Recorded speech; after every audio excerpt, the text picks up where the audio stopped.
This is for the nerds, this is for the brainiacs, this what we deserve. Go ahead and play it back, you ain't gonna touch me, you not gonna do nothing, you are not above me, I bet you wish you was me, I know it, I know.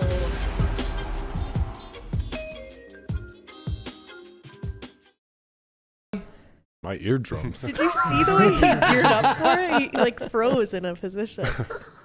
Can y'all shut the fuck up? What the fuck's wrong with you guys? Can't you see I'm trying to work here? And welcome back to another special episode of the Only Friends podcast. Well, you know, I'm here with my only friends. Wow. And that includes nobody in this room except for my boy TJ. What's poppin', TJ? What's going on, Conrad? Shit, just chilling. You have any special friends like Conrad back in Jersey? Yeah, there's a few of them. Yeah, there's people like him in Jersey for sure. Yeah, you know, I spent some time there. Jersey Eddie, you just take him to the deli, give him a sandwich, and hope that he's good for the week. The bodega, yeah. Get Frankie a hoagie. Oh man, Conrad, that was one of your best ones yet. I know. I feel honored. You should. Yeah. That was artful. Thank you, Conrad. Absolutely. He passed on the tortilla bit for you specifically. We appreciate that. That's fine. I'm tired. Use it tomorrow. It's been a long week. It has been a long week. A couple more days. These 12-hour days. Listen, you don't even need to think about that. Today we're gearing up for the WSOP. We are. That's right. Let's go. No, That'll fire me up. I have something to fight about. Okay. Who approved the academy going from 3 days to 4 days? This was a Hunt decision, but Yeah. he is handling it. All right. He's on it. He's on it. He's definitely on it. He's like MVP for Burke's sure. barely there. I know. Berkey, he stops in, and then he sits there on his phone, and then he comes back upstairs. I keep texting him. I'm like, I have a course to build. Is it okay if I leave? He goes, go. You don't know anything about tournaments. What's When nice? you're right. What's nice about that is the podcast starts on time and the thumbnail's done and everything. true. You know. Yeah. It's all built He's just out, doing like, yeah. everything he can up here. Yeah. I got lesson 2 of the game plan built today, filmed and recorded. You know, we're just moving right along here. Yeah. That's sweet. The thing is that like, you're right. He does know a lot more about tournaments than you. Yeah. Burke's down there asking questions like he's a student.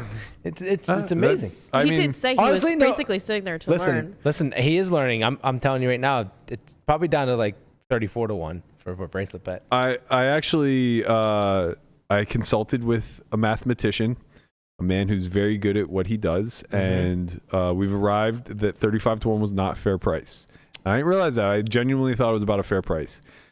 I'm in the 25-1 range now. Oh, So you got me, Twitter. You got me. You're getting a discount. 25 Anyone to 1. wants to lay 25-1, that's the new price. Fresh off the Matt Hunt Tournament Academy. I mean, to be fair, I've only been here about 20% of the time. But yeah, I've learned some things. Risk premiums. I was gonna say, what do you know about risk advantage? You did know about risk premiums. That's true.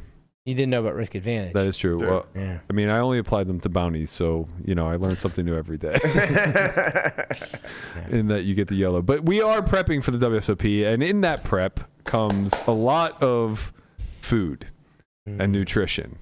So we thought we'd bring in an expert, a man who used to come here to grind, play these down bad tournaments, be miserable by week 3, and now he's here to feed you because All-American Dave is no longer with us. Right. R.I.P. Passed away. R.I.P. Or go to. The little inside joke. Somebody asked where Christian was in the chat the other day. And Melissa just replied he passed away. Like, what do you think he is? He's probably at his house. Put him on a t-shirt. Yeah, that's true. We should get R.I.P. Chin t-shirts. Clouds. Yeah, man. Like the Biggie shirts. Tell us a little bit about this transition. What's it been like? Do you miss poker? How much are you going to play? The transition started. I was a pro from 2013 to 2020 during the pandemic. I was sort of over it, even leading into that. Whether I was winning, whether I was losing, I was the same level of miserable. I just hated being in the poker room around the people that are in the poker room, especially in Las Vegas. So I saw an ad to be a nutrition coach, and I struggled with my weight pretty much from the time I was 15 till I was 30.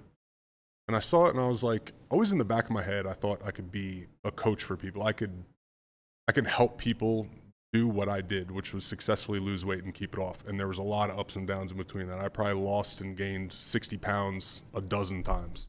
I was as high as 300 pounds. I was 200 pounds. And then it was 260, 220, 270, 230. It was like. How tall are you? 6'5". Okay. I was going to say, because the picture where you look, what I would qualify you as a little fluffy. I look like Peter Griffin. I think it'd be a little harsh on yourself. I wouldn't qualify you as like overweight in that picture. You wear it relatively well. Like I would say you're fluffy. Yeah, I carried it in my face. Yeah. Well, when you're 300 pounds, yeah, probably carried it in your ass a little bit too. Yeah. So what actually motivated the transition to kind of lose it and keep it off? Was it the pandemic? Were you fat in the pandemic? Because I got fat in the pandemic. I got fat during the pandemic. And then I had like my last serious weight loss attempt, and I've kept it off since. I guess I just started eating in a way that I enjoyed, and I was losing weight. And that's what ultimately led me to the philosophy that I use now with people. It was just, I was like, wow, I can eat this and I can lose weight and I can keep it off. I can like build muscle and still look pretty good while I eat like this. And that just ultimately led me to where I'm at now, and I was off. Okay, so let's dig into that a little bit before we kind of get into the whole philosophy of it all. Talk to me a little bit about the process of I guess getting certified. Is that what it is? You get a certification? Yeah, so Precision Nutrition is where I got my first certification from. It's like a 20-chapter book, and you have to take a quiz at the end of each chapter.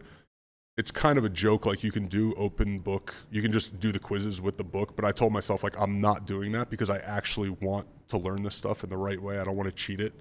So I did it the right way. And I drug my feet on it forever. I finally got certified in like May 2021 after buying it in probably June 2020. And then I got a second certification just recently, which was way more hands-on. I had to work with guinea pigs and actually like report every week their progress and what I was doing with them. So that one was from the Nutrition Coaching Institute. And that one I would highly recommend because it was way more hands-on and you had to show that you were actually applying the things. And yeah, it's just anyone can go get certified. You can do it in one day because you use the book and just. Yeah, it's a tricky space. So people who aren't familiar, I guess in a clinical way, when it comes to the nutrition and the fitness space, but they're kind of just like casual observers who are interested in at some January 1st New Year's resolution type stuff where I'm going to get in shape. This is the year for me. Blah blah blah. It's an industry riddled with misinformation, with snake oil, with people who are trying to make a quick buck, and it doesn't seem like the barriers are too high. Coincidentally, in 2012, the last time I went broke, I was like also kind of like wavering back and forth as what the fuck am I going to do? Like I'm 30 now. I have to make a hard choice, and being broke is shitty. I still thought I was good at poker, and I ended up going the route of like studying hard, coaching a little bit on the side, making enough, and then ripping off a huge summer at the World Series. But the whole time in the background, I was just like, I don't even know if aimless is the right word, but I wasn't following much direction, but I was just like pouring a lot of time into fitness and nutrition because it was something I was always passionate about. And I thought like, well, worst case scenario, I can just get certified to be a trainer, to be a nutritionist, and I'll just start a business that way. And you're right. Like there isn't a whole lot that you have to jump through in order to get qualified. But if you're passionate about it and you truly want to like be somebody who passes on knowledge, be somebody who passes on strategies that can function and work well, there's a way to do it right.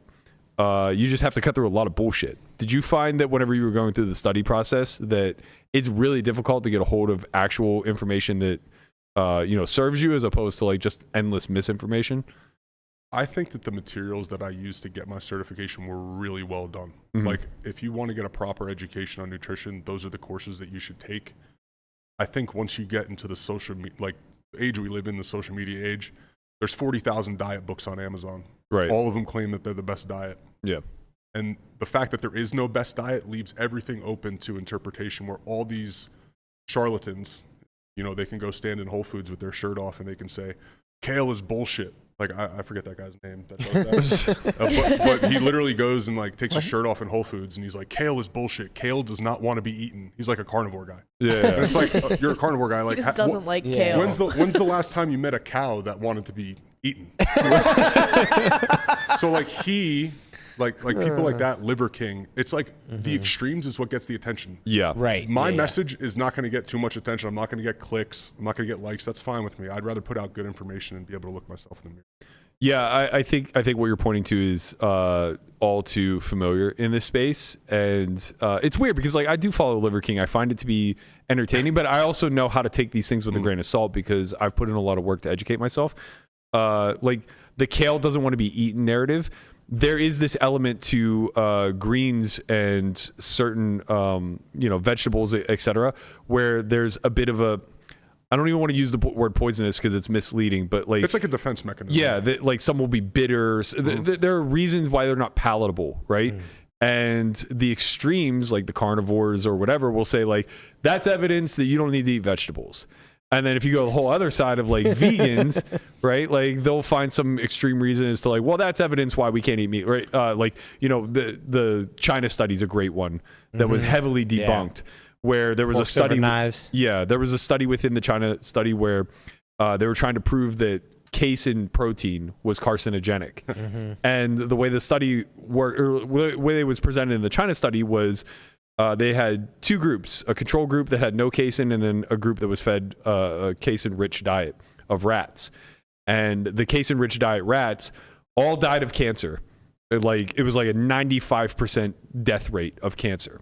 What they left out was that they lived like 5 times as long as the non-casein fed rats who were dying of malnutrition.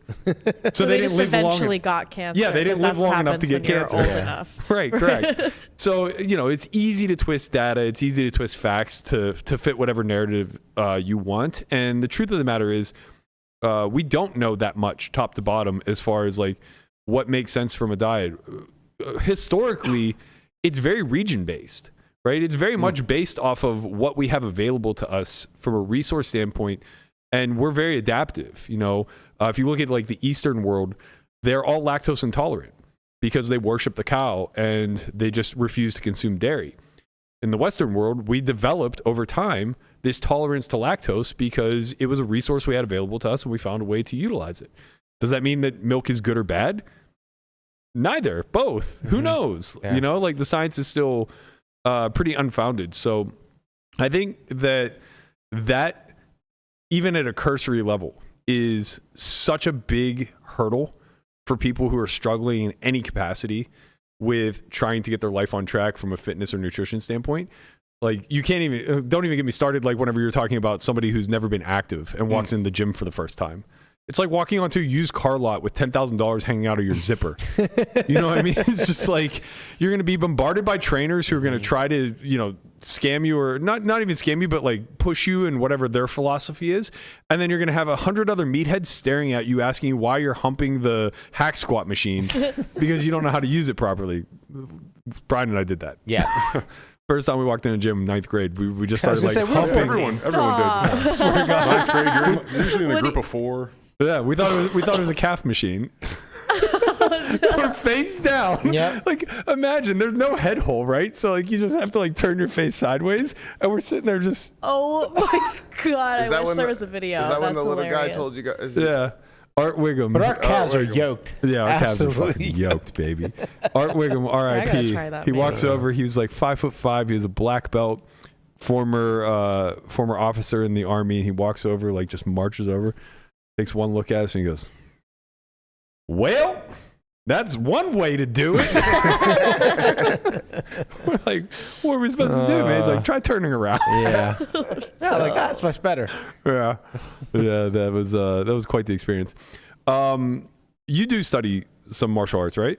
Yeah, I do jiu-jitsu and American boxing right Man, now. real shame Andre's not here. I know. Who's Andre?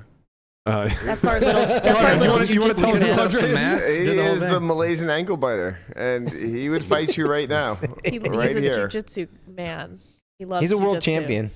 of ankle biting. Seems like he wins everything. I don't really know. He's black belt in judo and jiu-jitsu, or just judo? He's a black belt in judo and a blue belt in jits. Okay, but he's fuck me up then.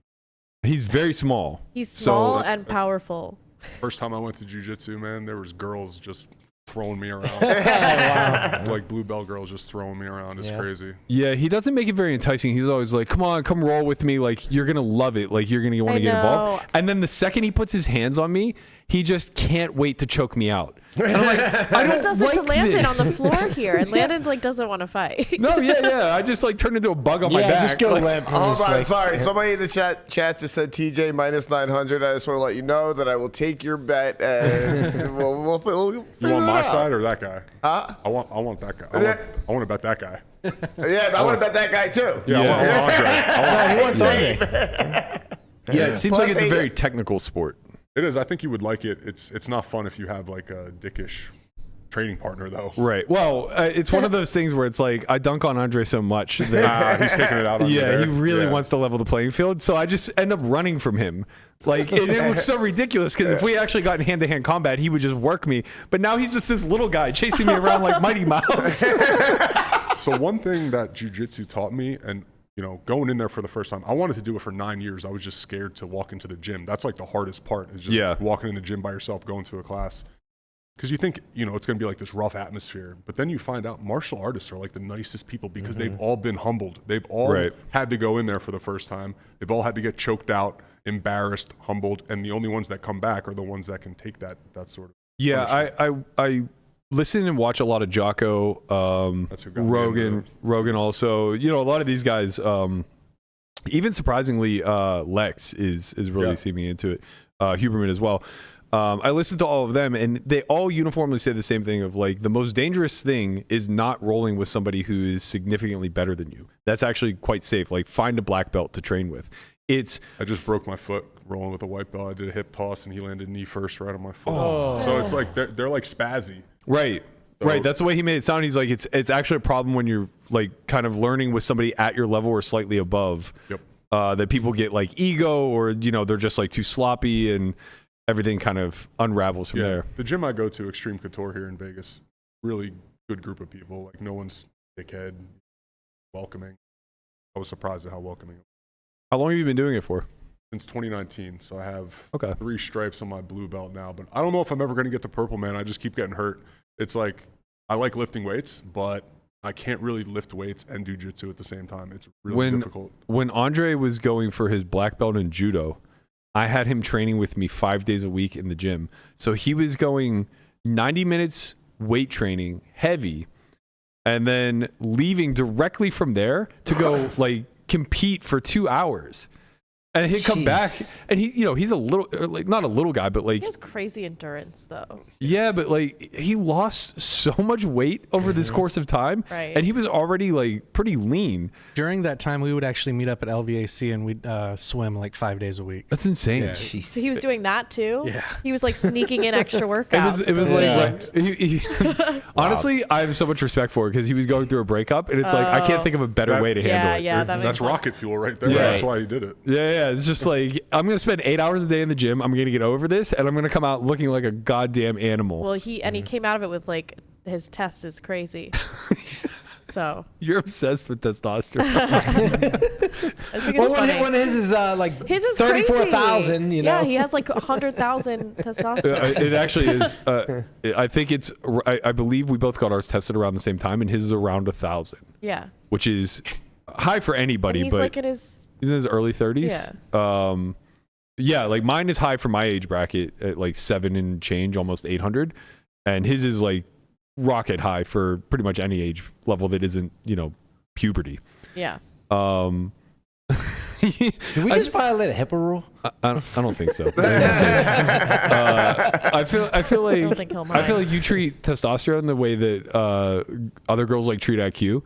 Where it's like, oh, have you ever taken an IQ test, or have you ever taken a personality test? You're like, well, I'm not that impressed by IQ because I've taken an IQ test. Mine's high, and I think I'm not very smart, so I'm not impressed by IQ or personality test or anything like that. You just want to know, like, sign, testosterone. Right. Have you taken a blood test?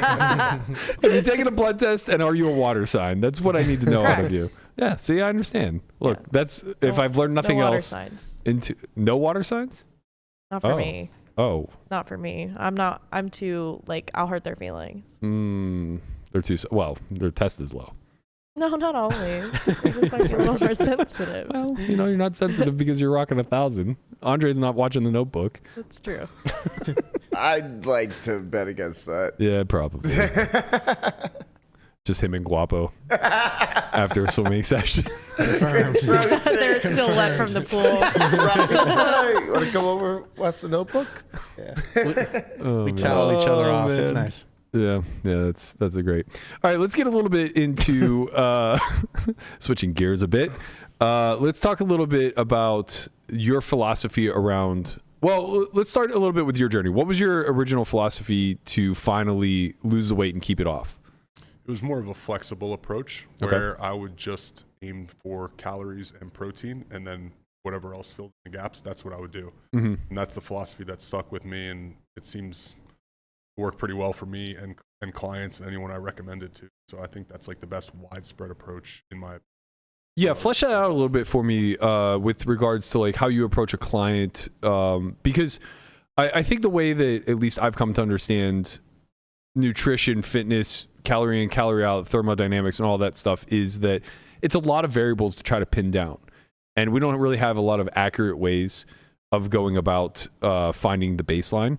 So what's your approach basically? Say somebody's overweight, their number one goal is fat loss. How do you approach that from a nutrition standpoint? How do you approach that from a fitness standpoint?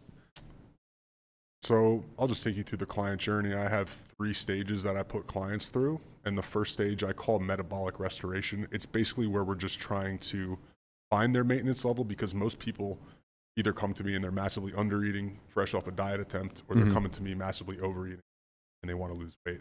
So if they're coming to me massively overeating and we try getting them eating maintenance, they actually lose weight as like a byproduct of just healthier. And then I meet people where they're at. The first 3-4 weeks that first phase lasts, it's me. What's your sleep look like? What's your stress look like? What's your water look like? How do you track food? Have you ever tracked food? Do you know what's in food? Did I say water already? Yeah. And then activity level. So if it's someone that just has never been to the gym before, they've never worked out, I'm not going to have them just stepping into the gym like you said. I would rather start them with body weight workouts walking at their home. Walking is huge too. I like to set step goals for people right off the bat too. And then after we've established maintenance a little bit, they started to like balance out with the weight loss or the weight gain or whatever. Then I enter into phase 2. I call it, these are all like corny sounding names, but accelerated fat loss, which is just basically entering into a calorie deficit now. After all the foundational, I like to call it foundational work that we do on the sleep, the water, stress, all that stuff. I need to know what their life looks like. How much of that baselining aspect of phase 1 is trial and error versus like having some sort of accurate approach to being able to measure this stuff? So they fill out an intake form, and then I use a calculator, and it gives me a rough idea of what their TDEE is. And then I just have them eating that. And then it's just a matter of them weighing in every day, getting a average weight for the week, and then going off, are you losing too much weight? Okay, let's increase your calories. Are you gaining weight? Okay, let's decrease the TDE, total daily expenditure. Yeah. There's so your energy burn basically. Yeah. Do you do anything with like like fasted metabolic rate? No. Or basal metabolic rate or anything like that? Yeah, it's a little bit more on the expensive side, but it's something that I found to be helpful because I think that a lot of the science backing your chemistry is very counterintuitive. So like looking at you, knowing that you're an active guy, I would guess that like your basal metabolic rate is probably somewhere around like 2K calories, maybe 2,400 even, which is probably slightly high, but that's just my brain. If you had to guess, 6 foot, 200 pounds, where do you think mine lies? 6 foot, 200 pounds, and your probably 2,600. Yeah, if I'm totally sedentary for a day, it's like 1,450. So I just have like a slow metabolism that wasn't really aware of. What are you using to track this? Because that sounds incredibly low. It is lower than mine. Are you talking about your BMR or your TDE? BMR. Okay. Yeah, you yeah. asked TDE. Oh no. Sorry. Yeah, I meant your basal metabolic rate. Like your rate of calorie loss if you just laid in yes. bed all day. Yeah, exactly. Yeah, 1450 does. Yeah, but it's still I still think for like my body type and everything else, still probably, especially for somebody active, is probably on the low side. And from that, I basically was able to do blood work, find out that I have a slightly sluggish thyroid, correct all of these things through supplementation, and then, get back onto a more calibrated version.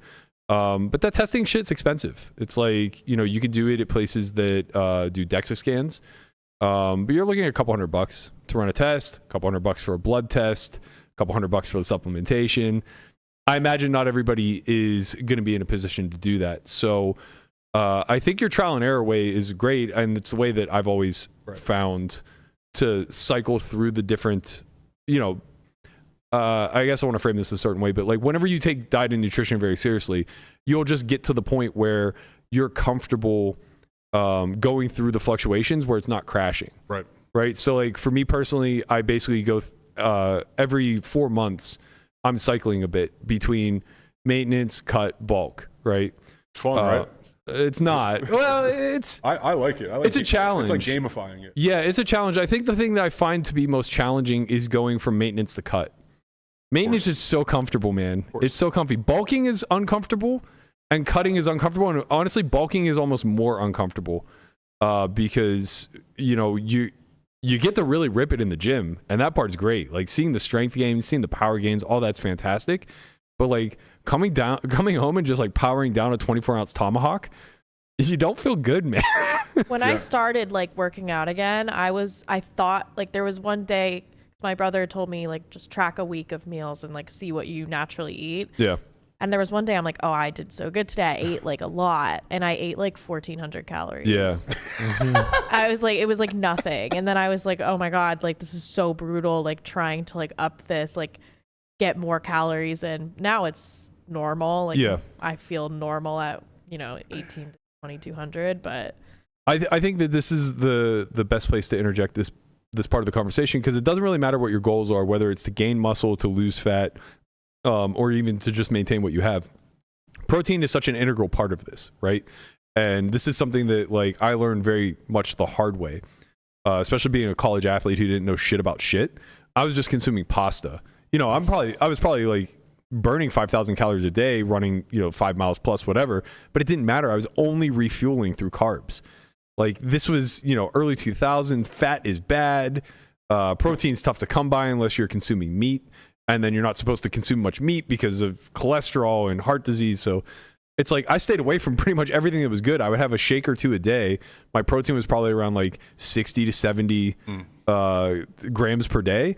And then my carbs were probably around like 700, like 10x that, And it's like I was in great shape, but I was so soft. Mm-hmm. You just never really achieve. Yeah, you lose that lean body mass. Yeah, you don't achieve the muscle density that you're looking for, the aesthetics that you're looking for. So, as I got older and a little bit more educated, I understood that protein really does become the crux for all of this. Whenever you are introducing somebody to a caloric deficit, how do you go about reducing their calories? And then how much of that emphasis on macros is like where they need to find their discipline?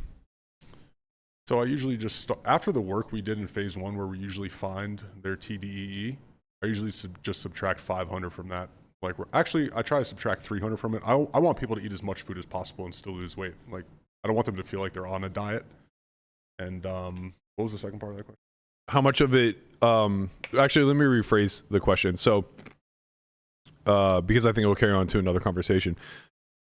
Basically, I think like you have a choice to take your clients down. Either they pay very close attention to the quality of calorie that they consume, and they're very disciplined in that regimen, or they're very disciplined in their macros and not really care where the macros are coming from. I think your philosophy leans a lot more towards the latter because it gives them a lot more flexibility, right? I like to give them as much freedom as I can. There are some people that want their exact macros because they like gamifying it and balancing it. But if you try to give someone that's just new to tracking food, you're like, okay, eat this much protein, this much carbs, this much fat every day. They're going to drive themselves insane trying to balance those three. Right. It's something that comes over time with tracking food. So like it's easy for you or I. We could probably put random stuff in right now, like, oh, if you need me to get this much fat, this much carbs. Yeah. Like we would be able to do it really well, quick. I'm really simple because I'll just reduce it down to like 4 ingredients a day that I eat. Like I'll eat the same thing every single day if it proves the outcome that I'm looking for. I guess what I'm kind of asking then is it just a calorie goal that you set for them initially? when it's a deficit, it's a calorie and protein goal. And that's something that we do in phase 1 too, is I look at their food log, see where they're at with protein, and try and gradually get them up to where they get to. Okay. Right. So it's basically like, okay, eat normally, but portion control so that we're hitting this target of caloric deficit. And then from there, I'm going to basically look and dissect what it is that you're eating and see how your protein levels are doing. Yep. What's your advice or approach to getting people to up their protein? Because I know personally that's the easiest thing for me to undereat. It's the hardest thing for people to get up. Yeah, I think for most people, like they overdo carbs, but for me, fat's just so easy. And even things that are pretty protein dense are also generally high in fat. If you're talking red meats, eggs, things along those lines. So like switching all of that stuff out for chicken and leaner meats becomes a little bit tricky. Even nuts, very high in fat. Yep. So the thing that I do that helped a lot of people, I call it green light foods, and I don't know if I invented this or not. I would like to take credit if I did. But when you're at the grocery store, just look for stuff that's 1 gram of protein for every 10 calories. If you do that, you're gonna find a lot of high protein foods that are gonna help you in your deficit. As far as like general foods, breakfast, egg whites, non-fat Greek yogurt, protein cereal with Fairlife milk. Fairlife milk is awesome. The skim milk is like 13 grams of protein. You can make oatmeal, put a scoop of protein powder in. And then there's just the basics with lunch and dinner, lean protein meats, turkey breast, chicken breast, all that boring stuff. And then there's also things like fat-free cheese, which like I know it's not the best nutrient-dense food. Like skim milk, mozzarella, that kind of stuff? That's like part skim mozzarella, but Kraft makes a fat-free cheddar and a fat-free mozzarella that is 45 calories and it's 9 grams of protein. So it's like you just load that into pretty much anything. What the fuck is it made out of? I think it's made out of skim milk, and they put a lot of like they like make it shiny. If you spray it with non-stick spray, it melts pretty well. You have to like alter it. Okay. Yeah. But I make like 50 gram of protein pizzas with it all the time. They sell it just anywhere in the store? You got to go to Walmart. Walmart? Yeah. Really? It's like an exclusive there. It's like you want to be healthy, you go shop at Walmart. And if they're out of it, it's probably because I went there and they had it. And I just cleaned them out. Yeah. I have to try that. Yeah, I think that this is probably where our philosophies diverge a little bit, but I don't want to distract the conversation. I think we can kind of like talk about that maybe more at the end. We can argue later. Yeah, because I think like what you're recommending is very powerful for somebody who just can't really get hunger under control. How does this then translate, in your opinion or in your experience, I guess, to people who aren't really used to portion controlling, that still have the freedom kind of to pick and choose what it is that they eat, but now have the guardrails of restrictions? I think the protein goal actually helps them with the portion control. Like it's very hard. Well, it satiates you. Yeah, it's the most satiating macronutrient, and it's very hard to overeat. Like go eat 3 pounds of chicken breast for every meal. You're gonna be miserable. Very hard to overeat. It's when you start. Oh, I got a recipe for you, my friend. I don't think I want it. that shit is filling. Yeah. I had that in Tahoe, and that is filling. Is it the chicken breast and the rice? Yeah. And So I was a 1 meal a day guy for a long period of time, and honestly, it's the best diet that I've found personally. But the issue is that Getting the protein. No, that's not the issue at all. It's absorbing the protein. I can't keep my mass on because I'll eat like 200 grams of protein in a meal, and then fat. No, the fat you're getting a little bit. Only like 40 grams are going to protein muscle. Yeah, it's debatable. It could be 40, it could be 80, but it's definitely not 200. Yeah. We know it's not that. So now that's getting converted into glycogen in a very slow process that's taxing on my metabolism and everything in between. But I feel great on it. Like, so I was taking 2.5 pounds of chicken breast, boiling it, and then mixing it with 4 cups of bone broth and a cup of rice, and it's like all told like 2,100 calories. I will say my one critique on the recipe is that even though it is a wet mixture, somehow the chicken is dry. How about it depends? Yeah, because you cook it about 5 different times. At no fucking point does he put seasoning on no, it. I do. It has salt. Listen. I So put what I've bouillon on what I've learned from the barbecue world is what you perceive to be moisture in, like, especially in meat, is actually rendered fat. So when you're sitting there just boiling chicken breast, because he has no Tammy fat boil on it. He There's no freezes rendered it, fat. then he reboils it. Right, Right. so that's why it's going to taste dry to you It's 'cause because it's there's twice not, cooked there's potatoes, not, there's not like It's like rendered when you fat chew in there. it, it's almost like squeaking. Right. Yeah. So Yeah. It's because there's no fat. Right. There's no fat Right. in the. Right. Yeah. What's very important to this recipe is that you shred the chicken very good. Right. You almost don't want to tell the Whatever you're difference. doing with it is making it dry. So I don't know if well, there's it's no fat in it. It's Yeah. it's okay. literally So it's just just like always Right. going to taste like that no matter what. yeah, but like if you shred it very finely to the point where you can barely tell the difference between the rice and the chicken, Sure. it just becomes gruel. When you blend it up. Just sludge. Yeah, it's just a giant bone brothy chicken bouillon sludge Yeah. that I fucking love. It's solid. I mean, it's like really easy to put down. Yeah, that's the crazy thing is that I'll just eat the whole thing at once. Like it would be very efficient if I could just break it up into 3 meals. Eat 700 calories a pop. I just nailed my goals for the day. Super simple meal. Did but you ever try doing that? yeah, I don't feel full. You know, I'm a fat kid at heart, man. Like I very much gorge. We were talking about this earlier. I have no discipline when it comes to junk food in my presence. I'm great about not buying it. Confirmed. I'm great about not buying it. I'm great about not craving it when it's not in front of me. But man, if you put a cookie on that desk, that cookie's getting fucked up. I mean, if you put a whole pack of Oreos, Whole pack it's of gone by tomorrow. Fucked The up. entire thing. Is I have gone. a mission. Jesus Christ. It's my mission Yeah. to consume. And I will get I'll side eye some people if they reach in there for an Oreo. Well, I remember thinking like, oh yeah, we have Oreos, and then you were like, who the hell bought Oreos? And I was like, where are they? And you're like, I ate all of them. They weren't even good. They were the white kind. Yeah. But I had no choice, you know? And I am your, me at my beginning stage is what you have to work with. How do you deal with that level of consumption? Because I can't imagine that people just like stop cheating immediately. Well, I use a few different strategies. The one that's been most effective is when people they eat all their calories for the day and then they end up binge eating at night. Yeah. So Especially at the World Series. So I just started, I was like, instead of treating this as if like it's this big mistake, like these forbidden foods, because what happens is they start eating it and then they feel bad about doing it and then they just keep eating because fuck it.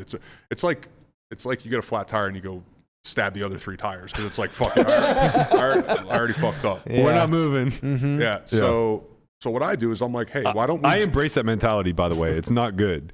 Yeah, You do. it's You not. like you're like diving in head I'm first. the same way. Yeah, I'll just be like, tomorrow's a new day, man. Today we're eating 6,000 calories of shit. So what I found was there's these 2 strategies I use with them where I'm like, why don't you just eat 500 calories less during the day and then eat 500 calories of whatever you want at night? And that's been pretty effective. Okay. And then there's also the strategy of if you go slightly over, if you go 300, 500 calories over, just log them in your next day's food. Like I've done that before, and that's been that's been pretty effective for me because I eat it like right before I go to bed anyway. I'll just log it in the next day, and then I only have 1,700 calories to 23. I think that's pretty reasonable too, because outside of circadian rhythm, we don't really our body doesn't exactly clock the calorie in, calorie out on a 24-hour basis. That's another thing that I do is I do calorie budgeting, where I'd say, let's think about your week. I ask them on every check-in. I'm like, what's going on this week? Do you have anything upcoming on this weekend? They'll be like, yeah, Saturday I got to go to a barbecue. Right. So let's just say they're supposed to eat 2,000 calories a day. I tell them, just think of it as a weekly budget instead. Mm-hmm. So you have to eat 14,000 calories this week. Let's say you want to eat 3,000 on Saturday. All they have to do is take, I think, 183 calories away from the other 6 days. Right. And they'll still hit their 14,000 calories a week. They'll be able to enjoy themselves on Saturday. I think if more people took that approach to things instead of like, oh, I got to hit my daily. And if you go over your daily, like, oh my God, it's over. You can also do, if it's Thursday night and you eat 800 calories worth of Oreos, fuck. And then usually what would happen is the person would just, well, I'll just start on Monday, Friday, fuck up, Saturday, fuck up, Sunday, fuck up. What if you just spread those 800 calories out over Friday, Saturday, and Sunday? And then you just keep moving on with your life. Yeah, I think that's really great advice because I mean, personally, I can speak to the experience where it's like I'm on a very strict regimented diet, and this usually is during the World Series, and I've been crushing it for like 20 days, and I just have a moment, and I binge, and I wake up, and I'm leaner than I've ever been, right? And it's almost like that refeeding phase that you get a lot after fasting, where your body's responding now to an influx and a bit of abundance, and it's kind of like shocking the system a bit. time is relatively arbitrary when it comes to these metabolic systems and everything that's going on with inside. The issue becomes one specific, which is when people gorge and go way over calorie, oftentimes what's happening is they're just flooding their system with glycogen, right? And that tends to be what creates a bit of a negative crash, if you will, or kind of what reprograms the brain to just say like, fuck it, we ball, give me anything I can within sight.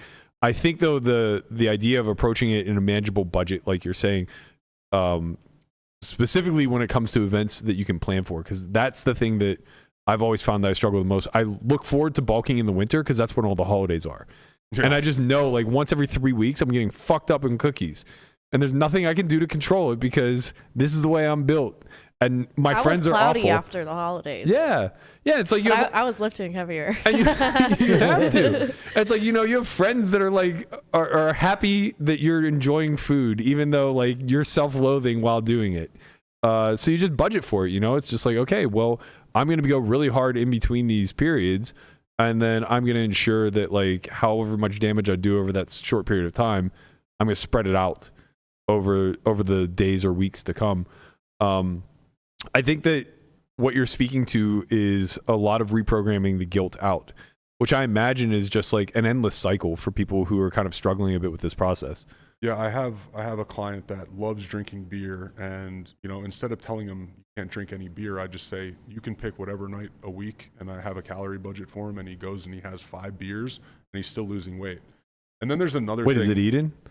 No. You got a shout out. You got a shout. He's been asking this. Shout out to Poker Pro Eric and Snoop Dogg. Yeah, these guys are all budgeting their beers for like Thursday night spaces. Okay, and I have another mindset frame that people can use. If you really fuck up like one night, so this might take a while, but like a Lego set, right? There's like a 3,000 piece Lego set. On the outside of the Lego set, it shows what the finished product is going to be.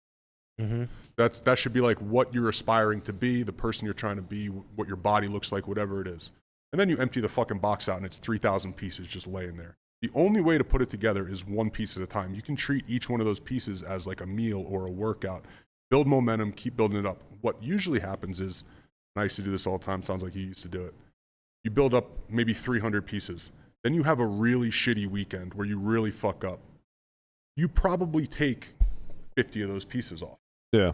But what we would do is we would take the remaining 250 pieces and just throw it out the fucking window. 100%. 100%. All you have to do is wake up on Monday and start putting bricks back on. Now you got 251, 252. Before you know it, you're back to 300 and you just keep it going. And eventually you'll get to where you want to go. You can't quit.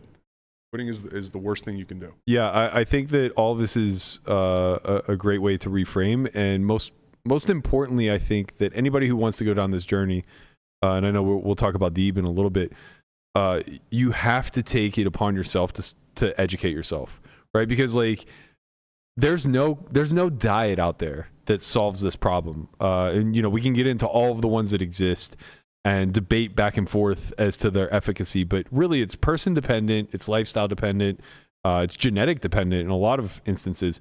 And even then, just generalizing and saying like, bro, eat whole foods and eat it with portion control and eat your goddamn protein. You're going to have way better results. But if you're not taking the time to understand how the body works, how you respond to certain things, heading down some level of refinement, it is always going to feel like you're just staring at those 3,000 pieces, no matter how much you've built up. And that's kind of the biggest trick about that industry as a whole as to why it's so bullshitty at the entry level. Yeah, it's just because they're trying to sell the full Lego set. Yep, they're trying to do that, and they're trying to muddy the waters of what it takes to build the Lego set, so that you have to buy their special fucking. Here's a red flag for everyone out there. If the person you're following on social media that you're getting your diet advice from is selling supplements, they probably fucking suck. Yeah. Like, unless it's protein powder, creatine, pre-workout, maybe like a sleep supplement, they fucking suck. That's a really big fence to get over. What is your supplement regime if you have one? Pills, I just take krill oil, fish oil, multivitamin, vitamin D. Make sure you take it with a fat because it's more soluble. I take pre-workout. Creatine. Creatine is the most widely researched supplement on the market. It's been proven time and time again to help with pretty much anything you're trying to do in fitness. Yeah. So I highly recommend everyone take 5 grams. Yeah, you don't have to cycle it either, which is nice. You don't have to load it at the beginning like they try and get you to do. You can buy creatine monohydrate, the cheapest one. You don't have to get creatine, I don't even know what it's called, but you can just stick to creatine monohydrate. That's pretty much all I take for supplements, and I take a protein powder. You take magnesium or like anything for relaxing or sleep? I do take magnesium glycinate, APIGNEN, I think it's called. I don't even know how to pronounce it. And then L-theanine for sleep as well. Those 3 before I go to sleep. I've been crushing sleep lately. Like I finally figured out sleep, I think. Yeah, I sleep incredibly well. I take magnesium before bed as well. The other subs I take are very similar, just fish oil, vitamin D, and take one other, and I don't remember. I feel like I'm forgetting one pill. Yeah, I'm forgetting what it is. It's Tonga Ali. Oh, I've heard good things about that lately. Those are the only Tonga supplements Ali? you take? Yeah. That's pretty good. Yeah. I used to take all the You would love it. It raises your T. I don't need any more of that. I'm already getting laser on my chin. Like I can't handle more tea. Huberman recommended it. Man, I have to tell you, I don't know if it's just like placebo effect or not, but I started it in January. Placebo effect is real. It may be, or it actually could be what he claims it is, man. I started taking it in January, and my efficiency from waking up to going to bed is 1,000x what it used to be. Like my output is just so much better. And granted, like I still may need a midday nap here and there if I'm running a little low. But before, like the lethargy that would set in the second I opened my eyes, and for how long it would take to get the pre-workout to kick in, and we're talking 2 or 3 hours to get the day started. Now it's like my feet hit the floor. I delay caffeine intake. I'm already in the sauna. By the time I get out, I'm taking caffeine and like I'm just ready to roll. And I really do think that the Tonga Ali has something to do with that. I mean, it wouldn't surprise me given that it does have like a bit of a secondary effect on your testosterone levels. Might have to try that out. Yeah, it's really great, as best I can tell. Again, maybe it's just placebo. Who knows? Getting back into a little bit of how you handle clients and things like that. Can you talk a little bit about the difference between fat loss and weight loss? Because I think that this is a big misconception that people will deal with. Yes, I have plenty of experience with just straight up weight loss. If your goal is to just wake up every day and step on the scale and see it go down a pound or 2, you're doing it the wrong way. That's why I have people eating as many calories as possible while still losing weight. I think a good range of weight loss is a 1/2 pound to 2 pounds a week. If you're doing more than that consistently, you should probably up your calories. And obviously, if you're not losing weight, you should lower your calories. But yeah, if you do crash dieting, that's what I used to do all the time. I would eat 1,200 calories. The scale would go down every day. I'd tie my self-worth into the number on the scale every day. If it didn't move, I was like pissed that it didn't go down a pound in a day. And then I wouldn't even look good at the end when I would hit like my goal weight. I remember when I was like 295, I was like, fuck man, these NFL quarterbacks are like 6'5", 220. If I get down to 6'5", 220, I'll look like him. And, Right. and then I get down to that and I look like shit. And I'm just like, what's going on? Like, and then you learn about protein and how beneficial it is to holding on to lean body mass and like taking it slow with the calorie cutting, and you look so much better even though the scale's not going down. You guys know what makes this a lot easier? Uh-oh. Oh boy. Genetics? Being half black. I'm gonna tell you, Yeah. like, you guys doing all this, you know. How do I do that? How do we do How do that? I get As there? Landon says, Conrad has fat abs. He calls them fat abs I because call you them actually flabs, you can flabs. see his abs, but he also just has like a bit of a No, belly. he's not wrong. It's incredibly infuriating that like my end goal in my mind is to be where Conrad's starting from. Yeah. And he's just a Can you lazy imagine piece of how shit. ripped Conrad could be? Like your brother is like crazy ripped. My brother is a goddamn animal. Yeah, he really Looks is. like a Greek god. I'm gonna send a picture to Guapo. He's doing calisthenics all the time. He's defying gravity That's every all- day. I like throw a party when a new Well, he's Conrad at 18 or Yeah. 20 now. Was he 20? He'll Have be you ever 21 been next like year. ripped, Conrad? No, I've been the same thing since You've I was always born. He's like never done this. anything. I've never done anything. I Imagine only played- Conrad, I only played 15 years sports. younger and working out I every feel day. like there was like a you stint get his of brother. 2 weeks maybe that you were going to the gym after you realized how ripped your brother was getting. We all went to the gym as a company for like did. 3 months. Mm-hmm. We should do that. I want to go. Yeah, sure. Let's do it again. Yeah. Everybody got in great shape. Hunt was in really great shape. Really? was. Hunt was a monster in the gym. He didn't fuck around. Well, he has tattoos now too. That's true. That is true. I think we could encourage him to get back in there. We did like right as everything wrapped up, it was kind of coming around COVID, I think. We did like a team relay race of sorts. And it was the assault bike, the rower, the curve sprint, and I died. I think there was one more. Oh, me too. Tortoise was. I went real hard. You threw up. Conrad threw up. I just went as hard as I could on like the first exercise. Like I was just like, I'm fucking winning this thing. You went in hair mode. I just died. I was like, I can't breathe. I'm gonna die. I'm like, this is how it ends. Mama Jo was the all-star. Yeah. Wow. She ran track, I think, in college, and she just absolutely blew people away on the curve sprint. Yeah. Gave a nice big lead to that team. But yeah, like Hunt did really well. I think that was when Chin was. It was right before we made the bet that he couldn't lose half of his body weight. We even had Corey in there. Yeah, man. Everybody got after. It was fun. It was fun. It was very expensive for me. Yeah. I think we were paying like $4,000 a month for the entire squad to get in there. Oh God. But, it was basically private training, which was. Yeah, we could just go to like LVAC or something. Nah, that's the thing though. Like having somebody who knows what they're doing yell at you is a very big motivating factor. You could be that person. No, you guys don't listen to me. No, we won't. But that's why you yell at us. We will yell back at you. Right. Yeah. I'm just the unruly dad. Well, that was when my brother was coaching me and lifting. Like I yelled back at him all the time. Yeah. It's like it's the same as like dating somebody in your industry. Like you just can't coach them even if you know more or whatever. Like it just doesn't work. You're better off pushing them off to a friend. That show Fit to Fat to Fit. I don't know if you've seen it, TJ, but it's a great show. I have not. So they take there's a trainer, and usually it's maybe their brother or their spouse or something is fat, and they basically get fat. The trainer gets fat on purpose, and then they train back together.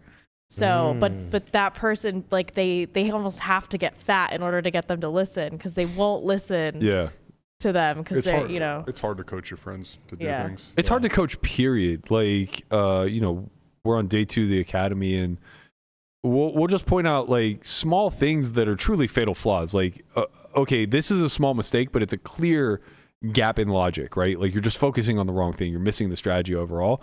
And the pushback, because you've just been doing things for a very long time, and it's hard to check those bad habits at the door.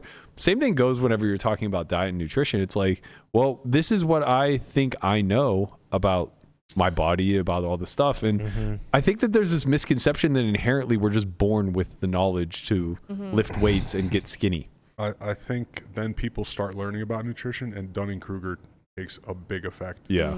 Me, I was guilty of that. When I was doing keto, I literally remember going on a date from Tinder, and this chick was like really fit and everything, and I was telling her like, oh no, I do keto, like I can just eat as much as I want, like and she was like, no, that's not how it works. And I was like, trust me, trust me, this is how it works. Relax, there sweetheart. was no second date, was there? There actually was, but only because she was going to try to educate you. She was trying to get a client at that point. I really can't let this guy keep going on like this. I was like, I just eat as many chicken wings as I want, and I lose weight, and she was like, no, that's not how it works. I was like, it's chick.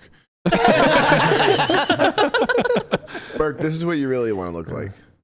Go on. TJ? No. Jesus Christ, wow, man. Yeah, that's Conrad. That's what Conrad could look like if he went that's to my the little gym. brother.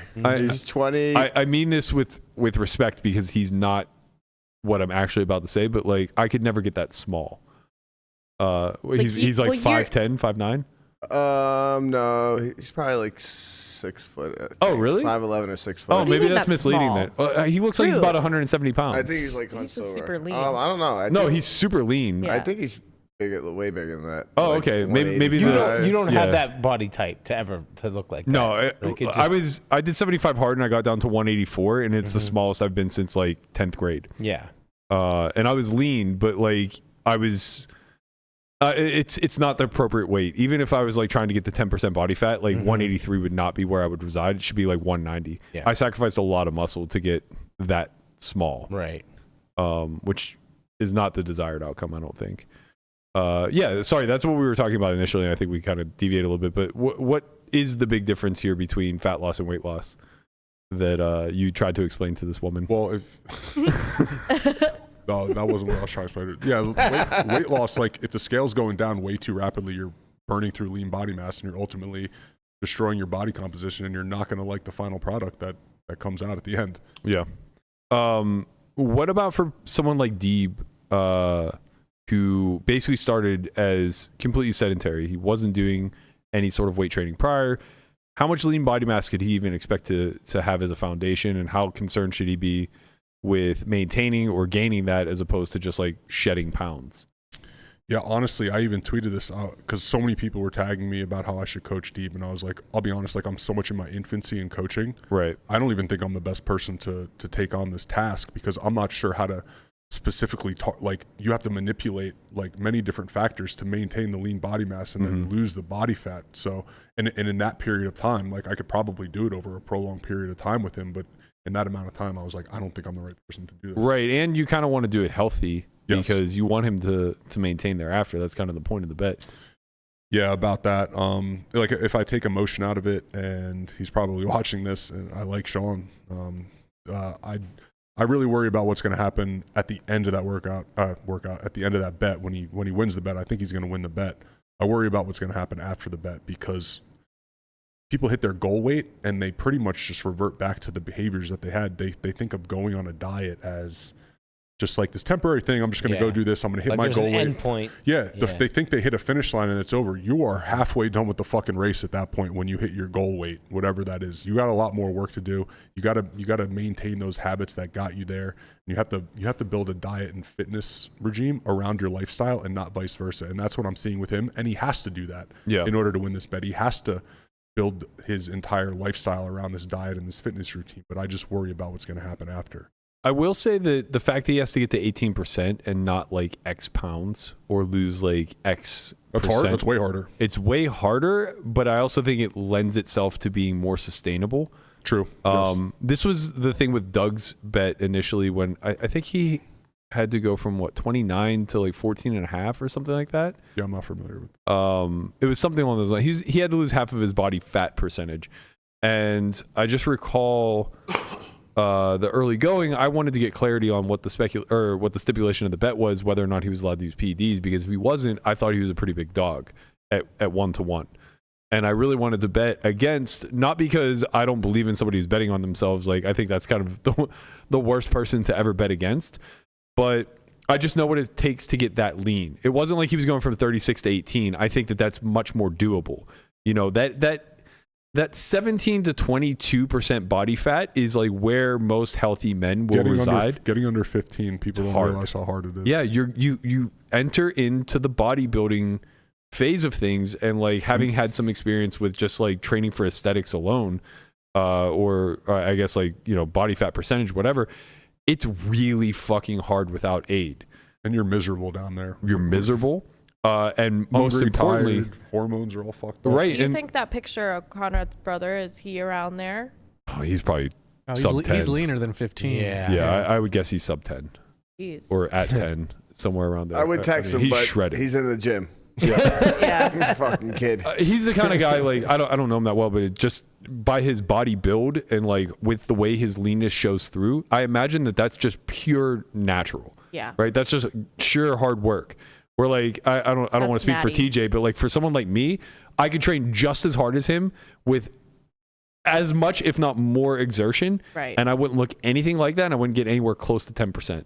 Well, he's definitely natural. He works out twice, 3 times Genetics a day. are Good genetics. very underrated. Yeah, that's why I'm saying like the average man, he's going to, with hard work, just reside in that 17 to 22% body fat because that's where his genetics are going to carry him to. But then you have genetic freaks where like Jason Kuhn, his maintenance is like 10%. He just walks around at that like 300 days a year, and if he really wants to cut, he can get to like 6. You know, Crazy. Insane. Yeah. Those are And he wins all the freak tournaments. athletes. Yeah, what? Yeah, I mean, you see him in the winter. He's like, "Oh, I'm really soft." Yeah. I'm like, "What are you, 12?" Like, God, I can see every line in your quad, man. Like, this is so brutal. He's always good about no matter what shape I'm in, no matter how it's going. He just knows that like I'm working. He'll go, "You're looking big, man. You're looking big." I'm like, "I'm not, but I appreciate you doing that." But yeah, with the Doug thing, knowing that like he had to cross the threshold into bodybuilding, the biggest aspect of that is the base that you're able to build. And I felt like he was kind of starting from scratch as far as like weight training and all that stuff. It's really fucking hard to put on a lot of muscle. And I saw that his early approach was to lose weight. And immediately I was just like, how can he win? How can he win? I would almost be looking to put on weight. I mean, I say that to my girlfriends because that's not something that like I hear from women a lot. Is just they're so obsessed with the number on the scale going down, and I'm just like, honestly, throw it out. Agreed. Stop looking at it. I've had many girlfriends where it was just like, I hear what you're describing as your desired outcome, and I'm telling you, it has nothing to do with that scale. You will be significantly heavier to reach your goal. Right. Like the scale will completely contradict the way that you look in the mirror. Yeah. But that's hard for them to kind of understand. Because especially like when, at least when I was growing up, it was all the almond moms. They're you know, eating one almond for every 6 hours. Yeah. And those healthy snack packs like, that come out, they're like 100 calories. Or nothing tastes as good as skinny feels. That's like what all the moms were saying when we were growing up. So I think it's like a lot of that left over. Yeah. Whereas like I didn't really have that. Like I just ate whatever. There's also this huge misconception that like putting on muscle is really easy, especially for women. Oh my God, no, it's not. Of course not. I remember Lynn would like walk by a gym and look at a weight and she'd be like, oh my God, my traps just got bigger. And it's like, girls think if they're like, I don't want to get bulky. It's like, no, it's hard. Bulky, yeah. I've been trying to get bulky for fucking 20 years. Yeah, it's like, I have 10x the testosterone as you, and I've been putting 10 hours a day into this for decades, and I can't get bulky. And a lot of times when you see the women who look like bulky or whatever, they're usually like they're on gear or something. Of course. Or they're like freshly pumped. Yeah. And like when your pump goes down, you look normal. But like, or both. But it's just like you're not going to get like that. Muscle is lifting. really hard to acquire. So I have all the answers that you were asking. Let's hear it. He's 5'10", 165.8. Look at me. Yeah. Look at me. Right. Show me a picture. I eyeballed the guy. I fucking nailed it. He has a... He's your brother, man. He doesn't know how tall his brother He's like is. 6 foot 190. Yeah. No, I never said 6'1". I You said said 6 foot. 6 foot 6 foot. 190. Yeah, 2 inches, but you know. I said like 185, I thought. Okay, go on. He's really lean. He is 6.9% body fat. Wow. Oh my God. Wow. That's crazy. insane. Is he going to do bodybuilding or anything? I don't know what he's doing, honestly. That's wild. Maybe we'll have him on the pod sometime. Yeah. Honestly, I would be curious if he's dieting down because I would guess he's like not. Like I'm sure he's in a deficit, but probably negligible. Whereas just like Probably not trying to do anything. right, except right, lift right. weights. Yeah, exactly. Like, he's probably just expending more He calories does than he so can much consume. of the He eats calisthenic chicken. stuff, right? Yeah, he does a lot of calisthenics, but he eats chicken all day. Like Yeah, chicken he looks like a nuggets, gymnast. eggs. I Yeah. imagine if he like wanted to Well, get that's what stage he's ready. doing, kind of, I think. Yeah, He does a lot of like handstand type weird He's stuff. doing like the Body weight the stuff. L sits Yeah. and the he does those. I don't know. I saw you repost a video of him doing what's that thing that the horse thing that they're flipping around on that the pommel platform. horse? Yeah, Yeah. yeah. Yeah. I don't know what that is. It's a gymnast thing. I don't know any of the stuff that he's doing. I imagine if he wanted to like try to quote unquote get stage ready and diet down, like he might be one of those freaks of nature that could get to like sub 4. Wow. Like, you know, the 3.8 ish range, the I 4. don't even know what that looks like. It's sick. Ronnie Coleman. Yeah. It's Oh, like, okay. Except Ronnie Coleman is just like a massive fucking human. Lightweight, baby. I love him. Landon, every day, I swear, he just sends me the link to Ronnie Coleman saying lightweight for 4 hours on a loop. I wish he was here for this because, Yeah, this would have been. you know, he's like basically 1 year into going from fat to like really discovering, I don't want to say gym culture so much, but like investing in yourself. And man, it's incredible to see He's how in obsessed he is fitness. with it. He like knows fitness influencers and stuff. He's definitely in like gym culture. He's way ahead of where I was while I was an athlete, like Tristan Lee. high school athlete, college athlete. Like I was not tracking fitness and nutrition the way Landon is. Yeah. I mean, he's like all in on it, doing research, trying to figure things out, trial and error. Like very impressive considering where he came from. Yeah, I mean, he also spends like so many hours in the gym. Yeah, I'm not convinced kinda he's doing. I'm self-loathing. not convinced he's working out the whole time though, There's because a lot of selfies at night when taken. I go in there, like I'll just like going because I forgot something in there, and like I open the door, it's just dark, and he's posing in front of the mirror. So it's like I don't think he's like working out the whole time, but yeah, but I do think that like stories like that, stories like yours, I'm sure a lot of your clients as well, it really does lend a testament to how hard it is to get started, right? Because like for Landon, he just like lived fat unnecessarily for years. remember right? he would just roam around the kitchen. Yeah. Oh, he was a grazer. He would just graze. He would just grab stuff as he walked by. It was just like absorbing food around him. And the irony is that like he might eat more now, but he's so much smarter about cleaner. like it's cleaner and the macros are more towards the goals that he's trying to accomplish. And he's actually moving his body and stuff. So right, much more active. Let's talk a little bit about the WSOP as far as like I saw recently. I think you said that you were like all booked up. I actually have a question about that. Go on. So I guess I'm wondering if there's certain types, or maybe like, because I've heard different things. Some people, they don't really like to eat too much throughout the day for endurance reasons, so they don't like get a crash in the middle of the day or at night, or because for me, I feel like that happens where I'll kind of eat at a break and then I'm just like slugged. Yeah, I think you should listen to what your body is telling you, and then just like if you're feeling like that, probably avoid those foods. Right. Like just do an elimination type diet where it's like, I tell people to do that all the time. Like 90 minutes after you eat, think about like, how do I feel right now? Do I feel good? Oh, I should probably eat more of that, because everyone's so different with their responses to things and different types of food. So I would say just really dial in on the things that make you feel good and keep away from the dino nuggets. Yeah. Okay. That's fair. What is the approach that you're giving your clientele for the WSOP? Because we kind of touched on it a little bit, but binge eating after a long session is so easy. Especially with that cake machine they got. Jesus Christ. I've basically been telling them to control the hours that you can control, which are breakfast before you go play the tournament, and then the snacks that you pack during the tournament. You know, I'm giving them like rough calorie estimates for breakfast and then the snacks that they bring. And then I'm telling them not really to stress dinner. I'm big on just making better decisions than you have in the past. So it's like, if you can lop off the bottom end of your C game, like if we're talking Tommy Angelo, Elements of Poker, Jared Tendler, you can lop off the bottom end of your C game. If you eliminate the worst aspects of your diet and your habits, your binge eating and all that stuff, you just get so much better by default. Your old say this wrong, your old C game, your old B game becomes your new C game. Your B game levels up. Like spending time worried about the top end of your A game is honestly a waste of time when it comes to diet. You know what you're supposed to do in perfect conditions and everything like that. Right. It's kind of like poker, like working at the top end of your A game is not going to provide as much value as where am I fucking up massively. And then when they go out to eat, because like your friends are going to want to go out to eat after you bag or whatever. I'm like, just build your meal around a protein source. Don't get dessert. Split an appetizer. Try not to have 12 alcoholic beverages. Basically that. Like I'm trying to just keep things realistic, because I think people come into WSOP with very unrealistic. I know I did every single time I came out here and grinded for six WSOPs, and every time I was like, I'm going to work out 6 days a week and I'm super clean, and then like one weekend it's fucking out the window. So it's just be proactive, put a plan together in place now before the series starts, but be realistic about it.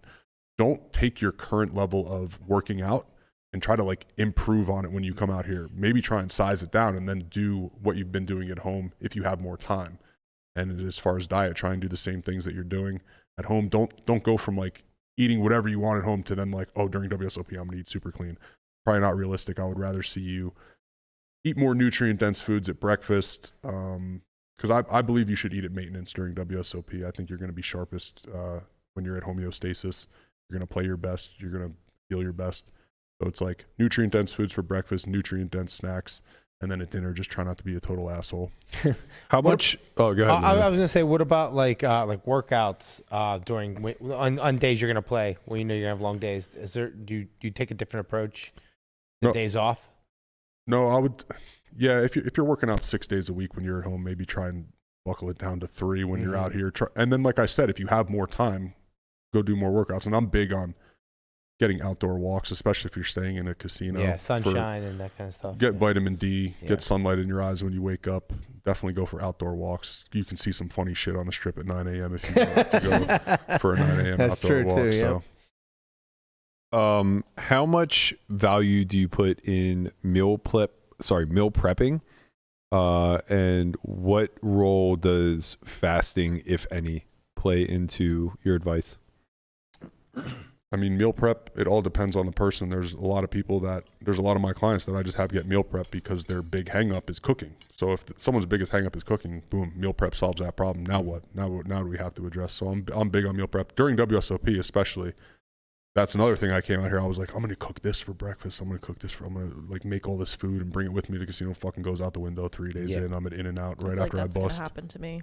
Yeah, so maybe rethink your approach. Yeah. But what was the second part of that question? How much does fasting play a role in them managing their calories? Yeah, it all depends on them. Like I intermittent fast, but I do it on accident. Like I don't get hungry for like the first 4 hours of the day, but I'm not gonna like freak out if I have a sip of creamer in my coffee. Like, oh my God, I broke my fast. And I just don't like to eat like within 3 hours of when I'm going to go to bed. Like I feel like shit in the morning. So it's just individual because some people just aren't hungry in the morning. You can use fasting as a tool during the series, especially if you don't want to eat at certain times or it's just going to be easier for you. Fasting is a really good tool for people to use. Like I used to be super anti like keto, super anti intermittent fasting, but now I'm coming around to know that there's a lot of different routes you can take to get to the destination you want to get to, and they're all beneficial for the most part. Yeah, I personally don't do well on like the 5 or 6 meals a day. If I start eating that early, I almost always overconsume, and I lack like satiation in my meals. But also fasting is really, really, really easy for me. I can work out fasted without much loss. I don't really feel hungry post-workout. So it really just becomes a matter of, I think the biggest struggle becomes like if you do that morning workout, knowing that you're going to play at noon, it's really tough to just have that 5-hour window without fueling your body at all because you don't want to lose lean muscle mass as a byproduct of staving off a few extra meals. So I do tend to break my fast earlier in the summertime just because if you're going to work out, it has to be AM, or if you are a real sicko and you have it in you after busting, God bless, but then you're not really following much of a regiment, right? It's just you're letting life dictate whenever you're active. If you're going to be reactive to stuff, it's eventually just going to fall off the rails. That's why I'm big on being proactive and just get set up with something that's realistic, make the barrier of entry really low to your workouts, and just make sure you're doing something. Yeah, I think that's all good advice. I think that the more seasoned I get, the easier it is to kind of have lofty goals with diet and nutrition. I know Daniel kind of goes the other route where he's just like, I train all year to really fuck off this time of year, which... Yeah, he kind of said like leading up to WSOP, he'll like go really hard. And then he kind of just only focuses on poker, doesn't really care what he's doing. And then afterwards he'll get back in shape. But that's like his intention going in. I'm really shocked that he lets himself... I'm not shocked that he like lets himself indulge as far as like caloric consumption goes, whether it's overeating or eating maintenance. I'm surprised that he so actively chooses like low nutritional foods like candy and chocolates and stuff like that.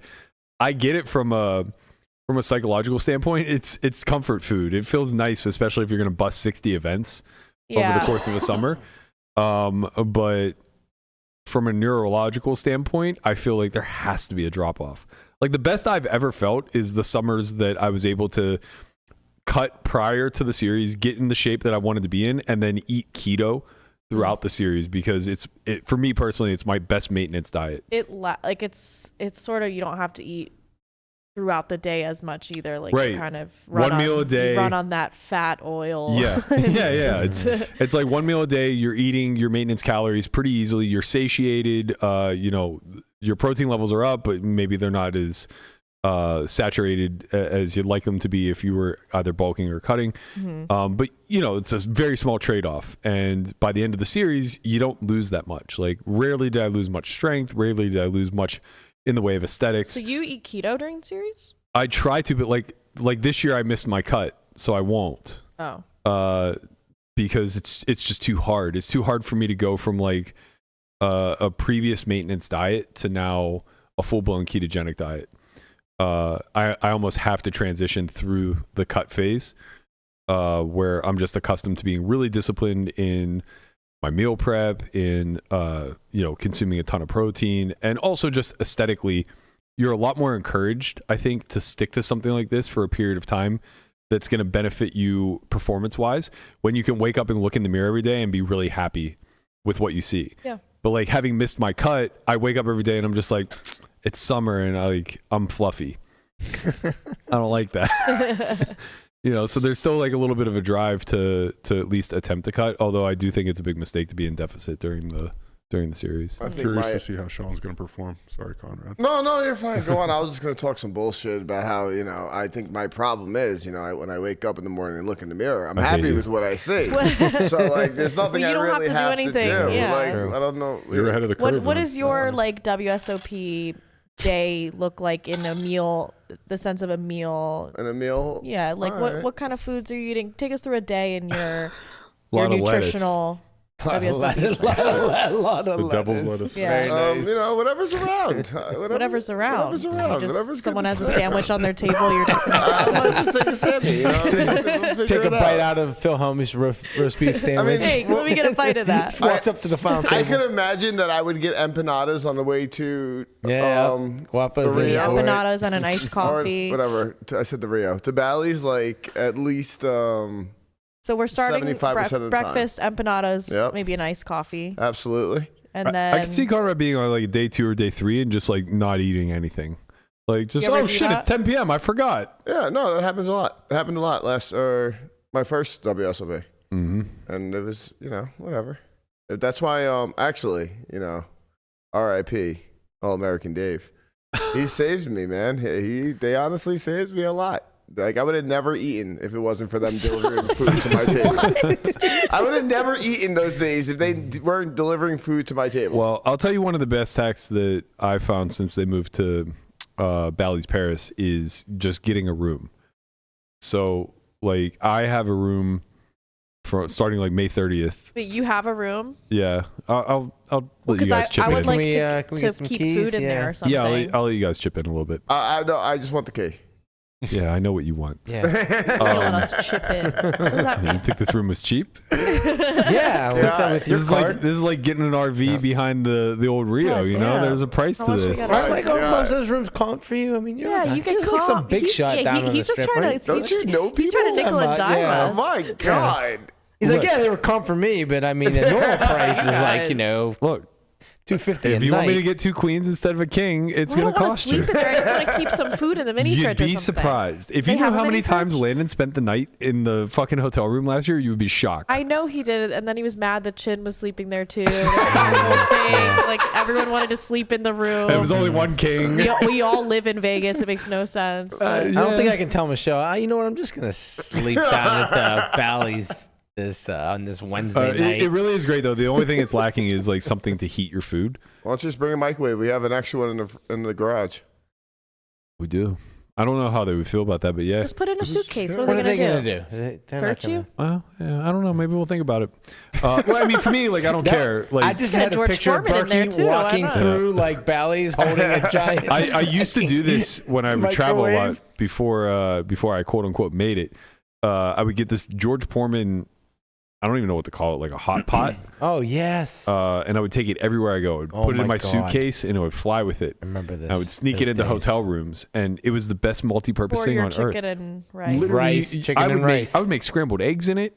I would make chicken and rice. I would make chili. Like it just it was all functioning, and all it was a hot plate at the bottom of like a pot. 2 or 3 quart pot. Yeah. And you just went to town. I would just like show up, make food for the week, stuff it in the fridge, and then just come get some scoops out of it whenever I needed to. Yeah, Yeah, this guy was dedicated. I'm telling you, he's just like I've been on it for a long fucking time, Yeah. man. I used to smuggle, because in Horseshoe, Baltimore, they didn't let you bring backpacks or anything. So I would literally stuff Ziploc bags of cooked chicken breasts and hot sauce in my cargo shorts. And eating at the table. That's You're just like dedication. pulling pieces of chicken out of your shorts. I remember this Asian dude was just like, oh, he was like disgusted. Did you put it in a bag at least? It was a Ziploc bag. Okay, It's thank just God. all lids on it. I had a fork. All right. I'm not about the wet meat, man. Yeah. It was just cold chicken. That's fine. It warmed up in my pocket though. When I make the chicken gruel, it's much better hot for what it's worth. But I'll bring it and not eat it till dinner break. It's quite cold and it's edible. You do what you got to do. Is there anything else? Apparently, Joey Sal said you can't have anything plugged into a room. Yeah, I smuggled in a toaster oven. That's The only room if they servers catch you. confiscated it and left me a note saying they you got. gotta tip them well. He didn't. Yeah, just he didn't leave tip. a tip. Yo, Yeah, or hide it in the closet, Joey, maybe. stop being fucking cheap, man. Leave a 20 underneath the toaster. Yeah. Joey's then a red just chip write, "You player, didn't man. see You don't anything." got a 20 to spare. Anything else that you want to touch on before we get out of here? No, if anyone wants some WSOP resources, I have a pinned tweet at TJ_JURK. I made a WSOP healthier eating guide, all the places you can walk to from Paris and Bally's, nice. and lower calorie, higher protein stuff you can get from there. I made an in-room workout guide, PDF that you can order resistance bands, and I put like a workout split together for people. I put out a YouTube video on like WSOP survival guide in terms of health and how to put a plan together that you're actually going to stick to. And then I put a link to the meal prep company that I partnered with, and I have a coupon code and you can order from them on there. So that's all in my pinned tweet. There's 4 links. Very, very important Awesome. resources for a critical time of year for anybody who takes this shit seriously. Really appreciate you coming in. I love nerding out on this stuff. We barely scratched the surface, so we definitely have to do this again sometime. Melissa, thank you as well. Bringing your muscle mommy energy, your high T levels. We appreciate it. We'll be back What tomorrow. about me, Brian, and Guapo, bro? Bro, you guys are regulars, man. We don't get to thank you every day, okay? I agree. Tomorrow's Friday. We'll talk about it. Speaking of tomorrow's giveaway Friday, it is baby. giveaway Friday. We will be giving away. Who do we want to do? Let's do Guapo. We're gonna be giving away Guapo's. This is Human Trafficking Friday. Yeah, Human Trafficking Friday. We're giving away Guapo. Do you want one, Guapo? We'll be giving away Guapo's partnership in this year's WSOP Tag Team event tomorrow at 8 p.m. 8 p.m. Got to get that right. 8 p.m. Pacific. Tune in. Be sure to bring your Guapo trivia hat because we're going to be asking you all the tough questions in order to win your way in.